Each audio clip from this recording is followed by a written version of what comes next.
They look like normal women shopping in a Turkish market, but there's nothing ordinary about them. These two women were members of Islamic State's elite all-female police unit and were married off to foreign fighters in the Syrian city of Al-Raqqa. They're now on the run from the Islamic State group after being smuggled into southern Turkey. Dua escaped after her Saudi husband blew himself up in a suicide attack. She showed us a picture of herself in the elite female Al-Khansa brigade. She was in charge of punishing women and even carried out the lashing herself. Tell us about the level of punishments. If the woman tries to escape when we arrest her, then she'll get 60 lashes. Otherwise, when it comes to clothes, if she's not wearing the abaya or she's wearing high heels, then it's the standard 40 lashes. What upset me most was lashing old women when they weren't wearing the proper clothes.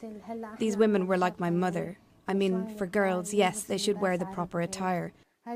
But old women, no. They'd lash them and humiliate them. Al-Khansa Brigade was set up by IS last year to crack down on women who don't abide by their strict laws, including that they be fully covered in public and always chaperoned by a male. It involves 4 weeks of weapons training, and the women are paid around £70 per month.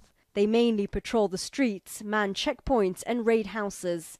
Aous says she met many foreign women from Europe and even Japan in the brigade. But whereas the Arab women were in charge of policing and running the city's affairs, she says foreign women were often allowed on the front lines. Did you ever meet any British female fighters? Yes, I spoke to one.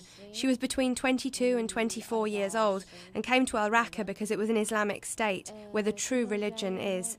They all came to fight the non-believers. They prayed and fasted. 25-year-old Aous's first husband was a Turkish IS commander who was killed in battle. Then she married an Egyptian fighter who left her behind after falling out with the group and escaping.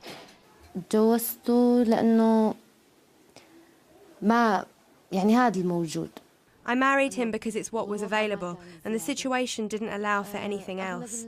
Most of the time I'd stay at my parents' house because he wasn't around. He behaved normally. He came home for 2 or 3 days and then he'd go back to fight. So in the whole year I probably saw him for less than a month altogether. And then he was martyred. They may have escaped, but Dua and Aous are not free. They're in Turkey illegally and say IS fighters are looking for them. Filled with regret, but unable to leave the past behind them. Shireen Tadros, Sky News, Southern Turkey.